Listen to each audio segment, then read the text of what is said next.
G'day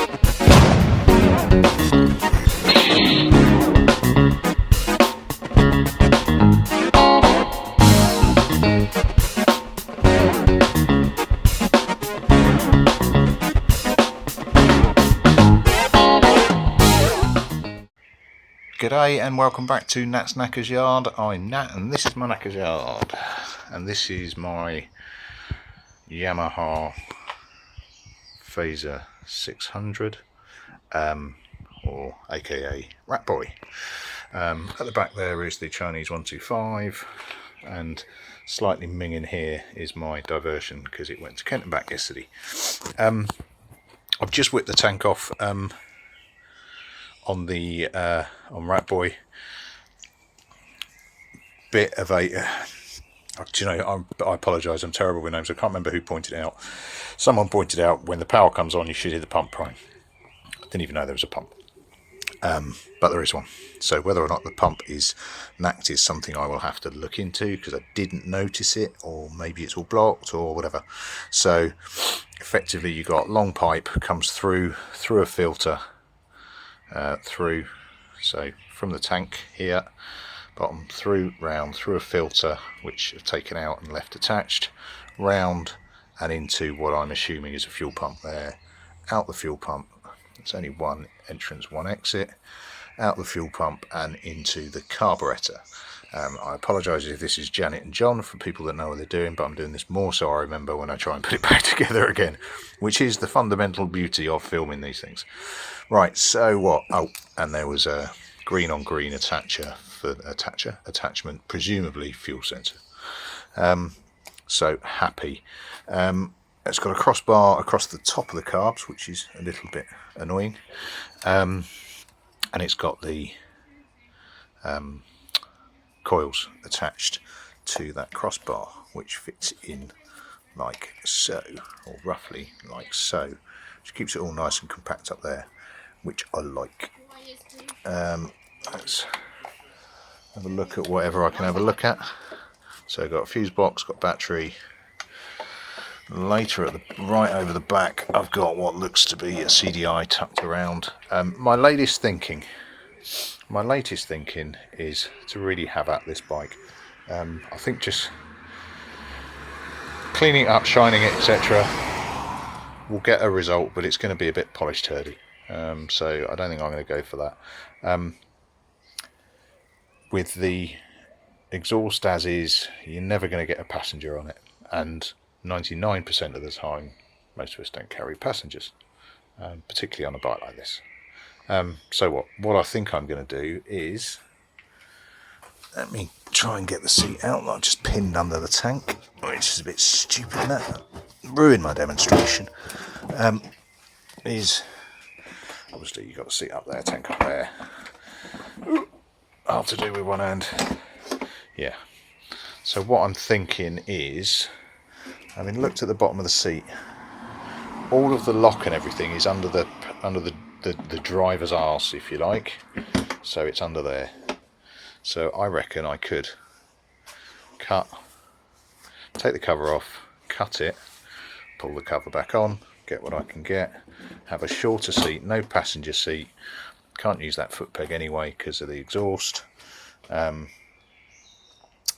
Plus, if I was going to do as is, I'd need new passenger rails, because MOT wise, if it can carry as a passenger, it must be able to do it safely. Can't at the moment, so I might just hack it off. All of the means I can still lock the seat and keep the seat, albeit smaller, but still quite comfy. And all of this is hollow. I could whip back quite a lot, and then I've got fiberglass. I wanted to have a go at it before and just potentially fashion a bit of a new back end on it, like the Frankenbike, like the SV650 had, and just get rid of all of this crap at the back, just make it look different. Anyway, grand plans for a bike that doesn't run yet. So just while I've got the opportunity and a few minutes, I am just going to try and dig out the carb, or dig to the carbs, I should say, a little bit. So I need to work out how to get the airbox off and make some space. Right, catch you in a bit. Right, I was just about to connect some power up and check the spark and off its own battery, because that's not attached yet. I went to do the hot wiring bit, which I'm trying not to show yet, and I get a working pump. So the pump's fine. Maybe it's just that gummed up, carbs that gummed up, that that's why it wasn't priming the pump beforehand, because it's full. It just couldn't. I don't know, I'm guessing, but what I am knowing is that that pump works. So I'm going to unplug it, because it's just trying to pump air at the moment, which isn't what it's for. So I'm just going to unplug it, which I think is this plug here, and then do a spark check. So look in here, actually doesn't look horrendous, doesn't look fantastic either, but there are pipes what go nowhere. That's a unplug vacuum, so that's not going to help. Can you see that? Yep. Oh no, it's not. It's got a screw in the end of it. Yeah, so it is a vacuum that's blocked off. That's fine. Right, okay, I'm going to unplug this pump and then see if I can get a spark check going on. Right, so unplugged the pump, done up the dodgy hot wire that I'm trying to cover with my hands, so don't make too much of a feature of it. Now, according to the speedo, it's only got 28,000 miles on this, which is pretty cool. Right, let me see if I can get this spark checked. Right, so I've yet to be able to work out a decent way of showing spark, but I've got really strong spark on, certainly on 3 and 4, i.e. 1, 2, third spark, 4 spark. It's a bit tricky to get to 1 and 2, but 3 and 4 do come off different coils. So without being overly thorough, and I know it's a bit slack, but I'm okay at this stage to say it has spark.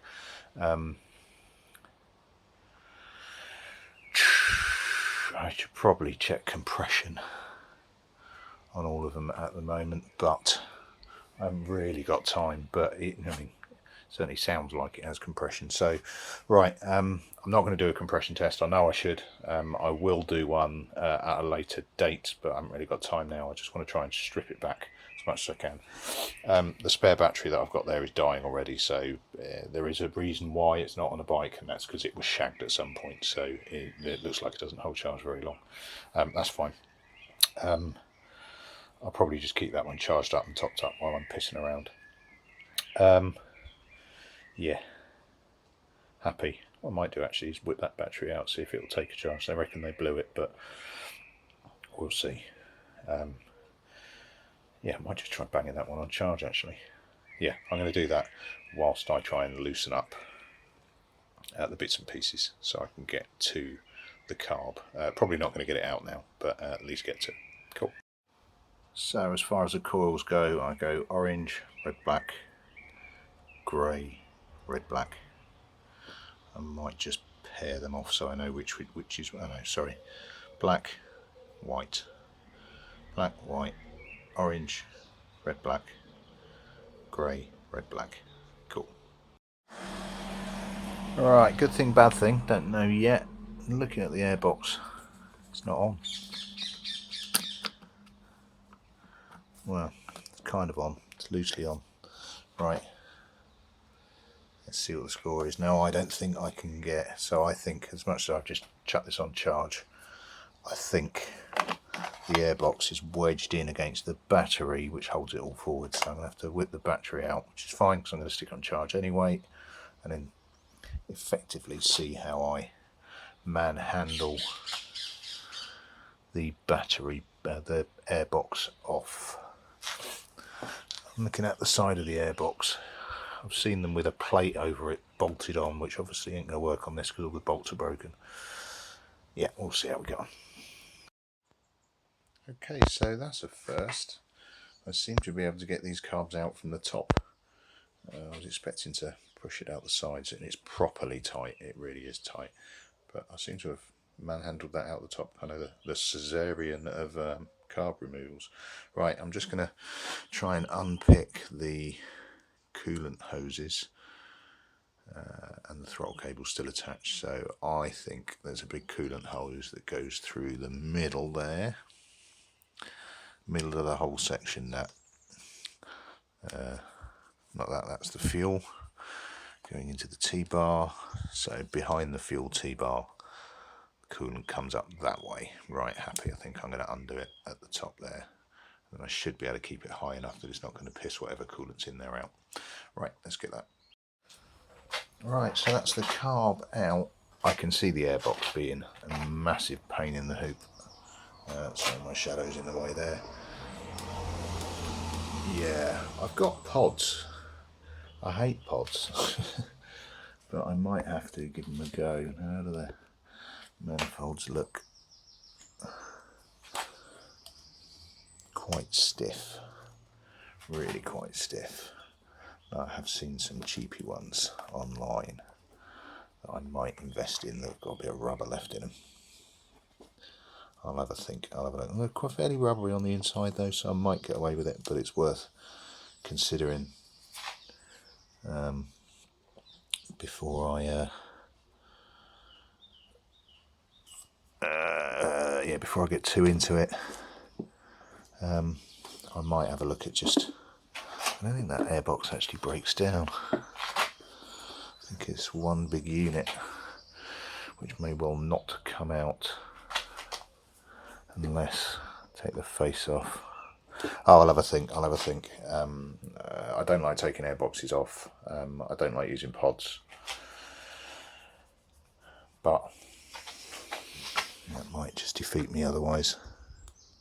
Not sure how much rubber's left in those, because to get the carb back in I'm going to have to pop those into the airbox, not all the way in, just push them back. There's no lip, so there's a real danger of them just falling in all the time. We'll see. I don't want to delete the airbox, it does a purpose. Right, let's just open up, so we've got a bit of light in here. Have a look at these carbs.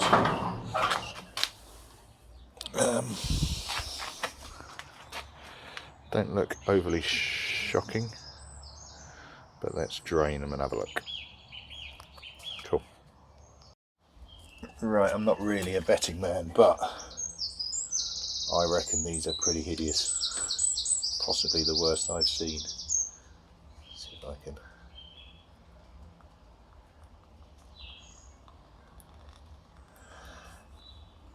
Yeah, that's kind of lumpy.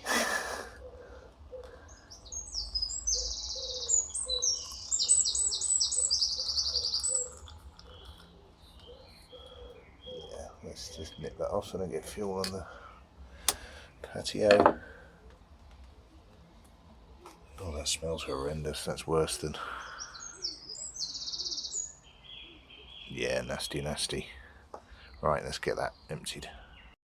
Right, just a look, because this is curious. Look at the way the drains are pointing. So on the far left carb there, you got it pointing to the right, to the left, to the left, to the right. So all the float bowls are on the wrong order. Nuts. Right, it got no better in any of the other carbs. That's about half of it because I knocked it over and spilt it. I'm trying to work out what it smells of. It's not a strong smell. It's not varnish. I don't know if it's been watered down. Pass. Don't know. Right, I'm going to start trying to... I'm intrigued by those float bowls even, all pointing in random directions. But let's get them loosened off. Good news. They're all hex bolts. They've all been replaced, and I managed to crack all 16 of them without any breaks or cock-ups. But look at the state of that. This is going to be an epic clean-up. I think I might have to break out all of my tools on this one, including the ultrasonic. Pretty hideous. Not actually sure what that screw there does apart from hold the float in. Yeah, it's going to be nasty. In a word, or in 2 words, impressively bad. Look at that. That is sludge. Yeah, kind of as bad as I expected, to be honest, but not worse. I'm going to see if I can get these out. I do have my new birthday impact driver to help. So I don't really want to be using it on brass pieces. But we do what we can do. Just by popping off one of these coolant hoses, see how blocked and shitey that is. It's just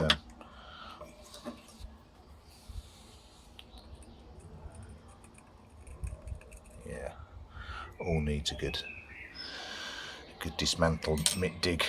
Right, get on with it. Actually, before I do, let's just do a bit of a closer look. I have a float that floats, but I'm not sure that valve is moving. Oh no, it's not too bad. So, which way are we looking? We're upside down, so that's 1. So 1, float works. 2, float actually bounces. 3, too bad. 4 is solid. Right, I think before I start messing with this, I'm just going to douse it with WD-40 and just leave it for a while, because I'm in danger of just breaking stuff if I try and crackle this dry. I think, in fact, I've got some penetrating oil somewhere. I will go and grab that and just give it a damn good soak, I think, before anything else happens. Right, let's go get it. Right, so that's a good dose of penetrating oil. I'm just going to, in fact, I think for the state of them, I think I'm just going to do that about 4 or 5 times over the next couple of hours. Yeah, a lesser man would be disheartened. No, it's not. I'm not disheartened. It's the fact that it's confirmed what I thought. They are shagged. Now the question is really whether or not they are salvageable. I think they could be. I've got a rebuild kit on the way. It really depends whether or not, or depends what I can get off here without it breaking. But we'll see. What are my concerns? My concerns aren't really the floats or the valves, because there is movement to them, albeit crap movement. Although that one's a bit stuck. But we'll see if I can get those out. My real concerns are the air fuel screws, because it's quite a deep recess and I don't want to be trying to drill them out. But we shall see. We shall see. Right, this is a time for patience. This, I could just have at them straight away. And I'll probably get some success, but I'll probably get some failures. So show a little bit of patience in that. Let the oil do what it does. Give it a few goes of that and see what happens. Right, cool. Right, so that's another dose with the old penetrating oil. I think I'm going to knock this video on the head at this point, and open out to questions and opinions. What do you reckon, people? Am I burning time for no sake on this? Is it deed? Or is it worthwhile trying to save? You know, cards on the table. I think it's savable. It is by a considerable margin the worst carb that I've dealt with, that I've attacked, but I haven't had an utter failure as yet. This might be it. It is pretty hideous. Yeah, and unsurprisingly, it's on the low side is where it's worst. On the low side of the bike, but I'm just going to keep on dosing with penetrating oil, get what I can off and see what happens. But what do you think, people? What do you think? Thanks very much for watching. Thanks for subscribing for those that have. For those that haven't, please do, and we'll follow the progress, indeed, if there is any, on RatBoy. I'm really looking forward to this one. I'm really enjoying this one because I can experiment more. I can frankly, I can piss around with it, and hopefully get some interesting results. That's a little bit away from what I've been doing recently, which is really just beautifying bikes rather than really digging at them. So I'm having a proper dig at this one. The angle grinder is going to come out at some point as well. So and let's see what we end up with. It could end up looking awful. It could end up looking weird. In fact, it's pretty likely to end up looking weird. But we'll see what we end up with. And that's why I do this. I want to have a little bit of fun with this one and a little bit of a mess around and see what we end up with. And this is a hobby, not a business. I'm not trying to make something beautiful that I'm going to sell for a fortune. I want to make something interesting that might turn heads. Maybe turn heads so they can vomit quietly in a corner, but we'll see. Cheers all, I'll catch you later. Thanks very much.